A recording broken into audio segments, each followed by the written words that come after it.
یا لاہور میں ہوتا ہے. راولپنڈی میں SSP آپریشنز ہوتے ہیں تو SSP آپریشنز یقیناً پر انہیں کی طرف سے جواب آئے گا. بہرحال جو جسٹس عامر فاروق ہیں چیف جسٹس, انہوں نے کہا کہ جناب یہ DIG آپریشنز کو بلا کر ہم 9 مئی کی تفتیش کا پوچھ لیتے ہیں, اور انہوں نے ان کے وکیل کو مخاطب کر کے کہا کھوسہ صاحب 9 مئی کو اب 1.25 سال ہو چکا ہے, لاہور ہائی کورٹ کا فیصلہ بھی آیا ہے کہ ایک مقدمے میں گرفتار شخص تمام مقدمات میں گرفتار تصور ہوگا. یہ نہیں ہو سکتا کہ ایک میں ضمانت سے بری ہو جائے تو دوسرے میں گرفتار کر لیا جائے. تو 9 مئی کی FIRs کہاں ہیں, اور بہرحال انہوں نے کہا کہ جی ٹھیک ہے ہم ریکارڈ منگوا لیتے ہیں. یہاں پر ایک گزارش بڑی چھوٹی سی کرنی ہے جناب جج صاحب سے کہ جج صاحب آپ کے بارے میں تو عمران خان نے کہا کہ آپ ان کی کیس نہ سنیں, تو آپ ان کے علی کے کیس بھی نہ سنیں, انکار کر دیں. اور دوسری بات یہ ہے کہ اگر فرض کریں ایک شخص 9 مئی کے مقدمے میں گرفتار ہے یا کسی بھی مقدمے میں گرفتار ہے, اور اس کی رہائی سے یا اس کی بریت یا ضمانت سے ایک دن پہلے پتہ چلتا ہے کہ اس نے فلاں جرم کیا تھا, تو پھر کیا ہوگا؟ کیا وہ ماضی ایک مقدمے میں گرفتاری کی وجہ سے تمام جرائم ختم ہو جائیں گے؟ ایسا نہیں ہوتا. دونوں چیزیں ٹھیک ہیں, دونوں چیزوں میں بیلنس کر کے چلنا پڑتا ہے. اچھا جی, اگلی خبر کی طرف چلتے ہیں. جی کہتے ہیں شر پسندی سے باز نہیں آتے. بندہ ہو PTI میں شر پسند نہ ہو, یہ نہیں ہو سکتا. ایک تصویر لگائی ہے جی ٹویٹ میں, اس وقت آپ کو نظر آ رہی ہوگی. ایک ٹویٹ ہے جناب یہ پنجوتا صاحب کی, جو کہ وکیل ہیں عمران خان صاحب کے, مطلب وکیل کیا, کسی کیس میں ان کے مین وکیل تو نہیں ہے لیکن ساری ان کی پیشیوں پہ وہی ہوتے ہیں, میڈیا ٹاک بھی کر رہے ہوتے ہیں, اور جناب PTI کی قیادت بھی آج کل یہ کر رہے ہوتے ہیں, وکلا گروپ جو ہے. تو یہ وہی وکیل صاحب ہیں جن کو اتنا نہیں پتا تھا کہ الیکشن کے بیچ میں جو ہے وہ امیدوار کے انتخابی نشان پہ مہر لگائی جاتی ہے, اور موصوف امیدوار تھے PTI کے, اور اپنے ان کو کہہ رہے تھے ووٹروں کے لیے ویڈیو پیغام جاری کیا تھا کہ میرے نام کے آگے پنجوتا نہیں لکھنا, وہاں پہ آپ نے بیلٹ پیپر پہ میرا نام لکھنا ہے. مطلب اتنی سی تو موصوف کی عقل تھی کہ زندگی میں انہوں نے کبھی ووٹ ڈالا ہی نہیں تھا, اس کے ان کو پتا ہوتا. تو یہی کچھ عمران خان کے مقدموں کے ساتھ بھی انہوں نے کیا, تبھی تو وہ موصوف جو ہے بڑی مستقل مزاجی سے جیل میں. تو یہ جو انہوں نے آج ٹویٹ لگائی, انہوں نے لکھا یہ جج ہمایوں دلاور کی فوٹو لگائی ہے, اور کہا کہ جی یہ ہے وہ جج ہمایوں دلاور جس نے حکم دیا اور عمران خان کو گرفتار کیا گیا تھا. آج 5 اگست کو عمران خان کی گرفتاری کی سالگرہ منائی جا رہی ہے نا جناب. منانی ان کو برسی چاہیے تھی لیکن ہیں تو چونکہ عقل مند بہت ہیں, لہٰذا سالگرہ منا رہے ہیں. تو یہ بیسیکلی تصویر لگانے کا مقصد کیا ہے؟ مقصد جج کو ٹارگٹ کرنا ہے نا, اس کے ٹرولنگ کرنا ہے, اس کے اوپر حملے کروانا ہے, اس کو غیر محفوظ بنانا ہے. تو ایک مقدمہ تو اس ٹویٹ پہ درج ہونا چاہیے, پہلی بات. اور دوسری بات وہ سارے جج صاحبان کی طرح, وہ جتنے کالے بھونڈ ہیں اور جتنے وہ جج ہیں جن کو بڑی عدلیہ کی عزت یاد آتی ہے, جج ہمایوں دلاور عدلیہ کا ایسا نہیں ہے, نوٹس کیوں نہیں لیتے؟ لینا چاہیے. دوسری بات یہ کہ وہی ہمایوں دلاور جج ہیں جو کمرے میں بیٹھے ہوتے سامنے عمران خان ملزم کی سیٹ پہ بیٹھا تھا, اور ساتھ وہ ایک جتھا لے کے آئے تھے وکیلوں کے جو باقاعدہ فحش گالیاں جج صاحب کو دے رہے تھے. بڑی کوشش کی تھی انہوں نے جج صاحب کو گالیاں دینے کی, دھمکانے کی, لیکن یہ شیر کا بچہ پریشر میں نہیں آیا. بہت کم ہی جج ہوتے ہیں ایسے, سچی بات ہے. اچھا جی, اس سے اگلی خبر کی طرف بڑھتے ہیں جی, اور چلتے ہیں ہم DG ISPR کی پریس کانفرنس کی طرف. ہم نے آپ سے عرض کی تھی کہ اب یہ فیصلہ ہو چکا ہے کہ جو ISPR ہے اب ریگولر ان کی طرف سے پریس کانفرنس ہوا کرے گی. اب ایسا نہیں ہے کہ ایک دفعہ پریس کانفرنس ہوئی اور کوئی ایشو نہیں ہے, یا وہ خاموشی رکھنا چاہتے ہیں تو 3 4 6 مہینے وہ کچھ ہلجولے نہیں کرتے. لیکن آج کی جو DG ISPR کی پریس کانفرنس تھی وہ اس حوالے سے بڑی اہم تھی کہ یہ گزشتہ 2-3 دنوں کے اندر نا ایک نیا شور کھڑا کیا گیا تھا کہ جی ڈیل ہو گئی ہے, عمران خان کے معاملات طے ہو گئے ہیں. عمران خان اپنی ٹویٹر سے وہ ٹویٹس بھی ہٹا رہا ہے, اور انہوں نے بیان دینے شروع کر دیا. وہ غیر ملکی جریدے کو بھی انٹرویو دیا کہ جی فوج سے لڑنا میری حماقت تھی اور فوج سے نہیں لڑنا چاہیے, اس قسم کی باتیں وہ کر رہے تھے. اور یہ صاف نظر آتا تھا کہ بھائی صاحب جو ہے وہ ایک نئے انداز سے معافی مانگ رہے ہیں پاک فوج سے. اور ہم نے آپ سے پہلے بھی ایک دفعہ کہا تھا کہ یہ جو افراد کی یادداشت کمزور ہوتی ہے, اداروں کی یادداشت کمزور نہیں ہوتی. اور میں جو باتیں آپ سے کرتا رہا اس ولاگ میں, آپ سنتے رہے, جو ہمارے ناظرین ریگولر ہیں وہ اس چیز کی گواہی دیں گے کہ آج DG ISPR نے وہی ساری باتیں کی ہیں جو میں آپ سے کرتا رہا ہوں. آپ یہ مجھے لگتا ہے کہ وہ ہمارا ولاگ تو نہیں سنتے ہوں گے. انہوں نے فرمایا DG ISPR نے کہ جناب وہ لوگ, وہ ادارے, وہ عناصر جو غزہ میں نسل کشی پر خاموش ہیں, ان سے پاکستان میں ہیومن رائٹس کا بیانیہ بنوایا جا رہا ہے. یہ میں آپ کو گواہ ہیں کہ میں بار بار یہ کہتا رہا ہوں کہ وہ اسرائیل جو غزہ میں بچوں کی نسل کشی کر رہا ہے وہ عمران خان کے حق میں انسانی حقوق کا اقوام متحدہ میں رونا رو رہا ہے. تو یہ وہی اسی طرف اشارہ DG ISPR نے کیا. اور DG ISPR کہتے ہیں کہ اس پر جو ہے یہ سوال یہ ہے کہ یہ اس پر پیسہ لگایا جا رہا ہے ساری مہم پہ کہ جو عناصر غزہ میں نسل کشی پر خاموش ہیں ان سے پاکستان میں ہیومن رائٹس کے بیانیہ بنایا جا رہا ہے اور اس پر پیسہ لگایا جا رہا ہے. سوال یہ پیدا ہوتا ہے کہ پیسہ کہاں سے آ رہا ہے, کتنی خطیر رقم ہے, اور آپ کے خیال میں یہ کیا رضاکارانہ طور پہ پیسہ لگایا جا رہا ہے؟ اور اگر آپ یہ سمجھتے ہیں کہ یہ سب کچھ خود ہو رہا ہے اور اس کے پیچھے کوئی کوآرڈینیشن نہیں ہے, تو انہوں نے کہا کہ بس میں انگریزی کے ایک محاورے کا اتنا سی فقرہ کہوں گا کہ دیر از نو فری لنچ. اور انہوں نے کہا کہ بیرون ملک سے ریاست کے خلاف تواتر سے مہم چلائی جا رہی ہے اور ہم بخوبی آگاہ ہیں کہ یہ مہم کن مقاصد کے تحت کون چلا رہا ہے, کون سہولت کاری کر رہا ہے, اور جانتے ہیں کہ وہ کون سے ریاستی اور غیر ریاستی عناصر ہیں جو اس مہم کو چلاتے اور مدد کرتے ہیں. پھر انہوں نے کہا کہ صرف جنوری سے لے کر اب تک دیکھیں, ہم تو خود ایک دو باتیں تین چیزیں مثالیں دیکھیں باقی بھول جاتے ہیں نا, تو وہ اگلے بڑے کیلکولیٹڈ ہو کے بیٹھے ہوتے ہیں. تو انہوں نے کہا کہ جنوری سے لے کر اب تک صرف فارن پرنٹ میڈیا میں, یہ صرف پرنٹ میڈیا کی بات ہو رہی ہے, اب تک صرف فارن پرنٹ میڈیا میں 127 مضامین اور آرٹیکلز لکھے جا چکے جن کا مقصد پاکستان میں مایوسی, انتشار اور بالخصوص سیاسی ایجنڈے کو ملوث کرنا ہے. اور سوشل میڈیا جو ہے وہ اس کے ذریعے بھی وہ لوگ انتشار پھیلاتے ہیں, سیاسی لابنگ بھی کرتے ہیں, ملاقاتیں بھی کرتے ہیں اور سرکاری دوروں پر احتجاج بھی کرتے ہیں, سفارت خانوں کے باہر بھی احتجاج کرتے ہیں. کیا یہ سب کچھ ایسے ہی ہو رہا ہے؟ یہ انہوں نے پوچھا, سوال کیا میڈیا کے لوگوں سے اور کہا کہ یہ سب بہت مربوط طریقے سے ہو رہا ہے, ان کے پیچھے باقاعدہ لابنگ فرمز ہیں, یہ پیسہ لگایا جا رہا ہے مایوسی اور انتشار پھیلانے کے لیے تاکہ حالات بے قابو ہو جائیں.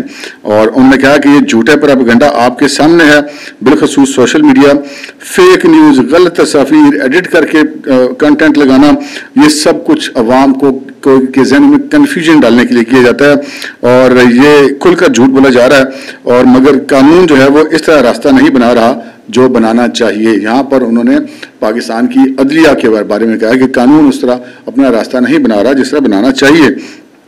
مگر افواج پاکستان اس معاملے کو بہت سیریس لیتے ہیں اور جو بھی شخص ملک سے باہر بیٹھا کسی بھی رتبے کسی بھی مقام کا ہے, اگر وہ افواج کے خلاف پروپیگنڈا کر رہا ہے اور عوام اور فوج میں خلیج پیدا کرنے کی کوشش کر رہا ہے, فیک نیوز میں ملوث ہے, تو فوج اس کے خلاف ضروری قانونی کارروائی کرے گی.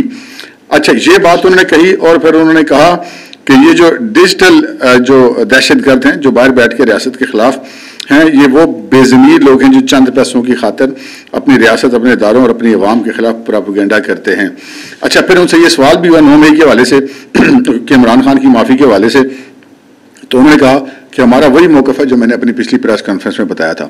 انہوں نے پچھلی پریس کانفرنس میں کہا تھا کہ 9 مئی پہ معافی مانگیں, فوج سے معافی مانگے, شہداء کے ورثاء سے معافی مانگے, عوام سے معافی مانگیں, سر عام معافی مانگیں, اور اس کے بعد بھی اگر کوئی بات کرنی ہے تو سیاسی حکومت سے کریں. ہمارے پاس آپ کے لیے کوئی گنجائش نہیں ہے اور نہ ہی آئین اور قانون ہمیں اجازت دیتا ہے کہ ہم سیاستدانوں سے بات کریں. انہوں نے اپنا وہی موقف دہرایا, تو جس کے بعد میں نے آپ کو یہ لکھا کہ جناب تازہ معافی نامہ مسترد ہو گیا ہے. وہ جو عمران خان صاحب نے 2-3 دنوں سے مسکا وسکا لگانا شروع کیا تھا نا, وہ انہوں نے وہ مسکا جو نہیں ہے وہ واپس ان کو پارسل کر دیا. اے لو جناب تسی اپنا مسکا اپنے کول رکھو. اچھا جی, اب اس کے بعد کیا ہوا؟ اس کے بعد ایک جلسہ تھا آج سوابی میں.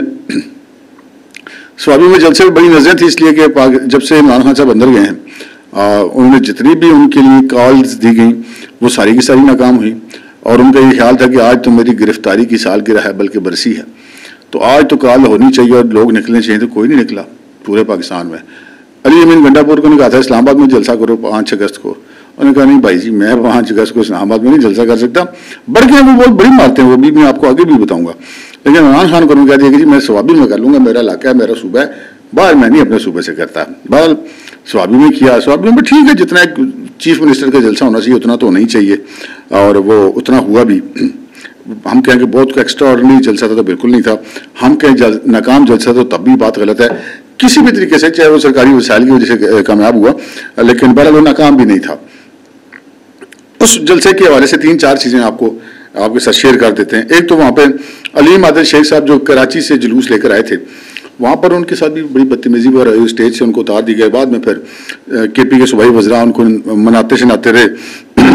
اچھا جی, حماد اظہر صاحب جو نہیں, وہ ٹارزن صاحب جو پنجاب کے چھپے ہوئے 9 مئی کی بات سے ابھی تک, انہوں نے کہا جی میں اس جلسے سے اپنے منظر عام پر آنے کا اعلان کرتا ہوں اور پنجاب سے میں احتجاج کی قیادت کروں گا, اور میں جناب اگر میں گرفتار کر لیا گیا, میں مسنگ پرسن میں ہو گیا, مجھ پہ تشدد ہوا, مجھ سے کوئی سوشل میڈیا کے لیے بیان دیا گیا تو اس بیان پہ یقین نہ کرنا.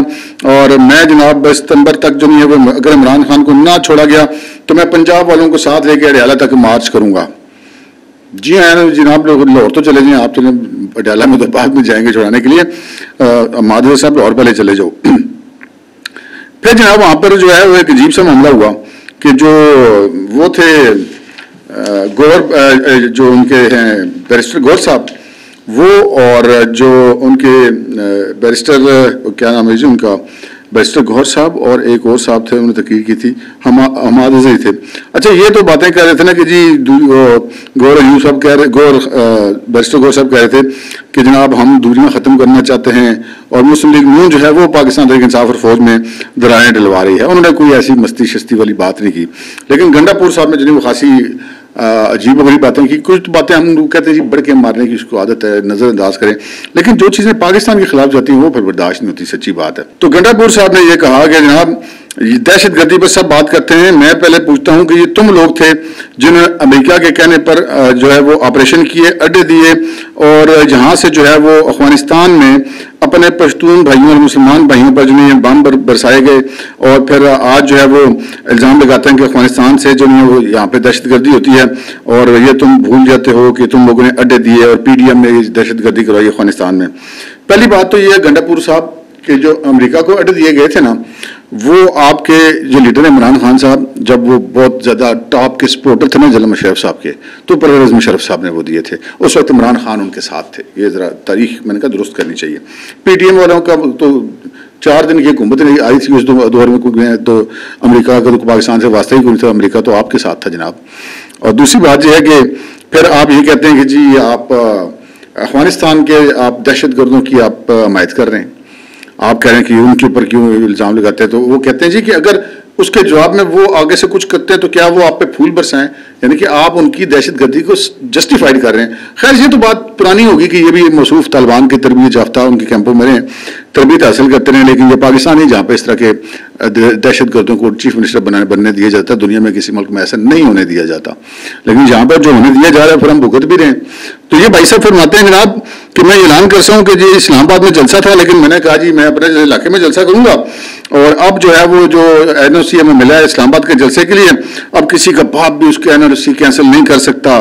اور اگست کے آخر میں یا ستمبر کے پہلے ہفتہ میں اسلام آباد میں جلسہ کروں گا اور ہماری مرضی کی جلسہ پہ جگہ ہوگا. اب میں عدالتوں میں کہتا ہوں کہ آپ کا اجازت نامہ انہوں نے جوتے کے نوک پہ رکھا ہے, اب بیچ میں مت آنا, اب دما دم مست کلندر ہوگا. بھائی صاحب عدالتیں بیچ میں نہیں آتے, تسی جا کے عدالتوں کو جانتے ہو, ترلے کرتے ہیں جناب مہربانی کریں میں یہ اجازت لیتے ہیں وہ لیتے ہیں, اس لیے کہ آپ کو پتا ہے کہ آپ کو عدالتوں سے سہولت کاری ہوتی ہے. یہ بڑکیں مار رہے ہیں بس, ٹھیک ہے تو آپ بیچ میں آنا. یہ اب جتنا انہوں نے زور دیا نا اسلام آباد کے جلسے پہ کہ میں یہ کر دوں گا وہ کر دوں گا, اتنا ہی مجھے شک پڑ گیا کہ بھائی صاحب بھاگ جائیں گے. یہ ایک چیز ہے, اور انہی عدالتوں کے پاس جائیں گے مڑ کے جن کو کہہ رہے ہیں کہ تم بیچ میں نہ آنا. اب ٹارزن تو اتنا ہے کہ جب بھی کوئی ایسا کوئی معاملہ ہوتا ہے کہ جب ادھر آنے والا کوئی معاملہ ہوتا ہے چیلنج دے دیتے ہیں, اس کے بعد سے گنڈا پور سے غائب ہو جاتے ہیں. اب اپنی حکومت ہو, اپنی پارٹی کی حکومت ہو, بندہ چیف منسٹر ہو, اپنا صوبہ ہو, اسٹیج پہ کھڑے ہو کے بندہ بڑھ کے تو مار ہی لیتے ہیں. اتنا شوق تو بندے کو پورا کرنا ہی چاہیے, تو شوق ہی پورا کر رہے ہیں جی. تو قصہ مختصر یہ کہ جو بھارت اور شیخ مجیب الرحمان اور اندرا گاندھی کا نظریہ تھا وہ بنگالیوں نے خلیج بنگال میں نہیں بحر ہند میں دفن کیا ہے, غرق کر دیا ہے. اور جو عمران خان صاحب کا تازہ معافی نامہ تھا وہ بھی مسترد ہو گیا ہے, اور فوجی نے بتا دیا کہ بھائی صاحب اب بیوقوف آپ کسی اور کو جا کے بنائیں, ہمارے لیے کوئی معافی نامہ قابل قبول نہیں ہے. اب تک کے لیے اتنا ہی, اجازت دیجیے, اللہ حافظ.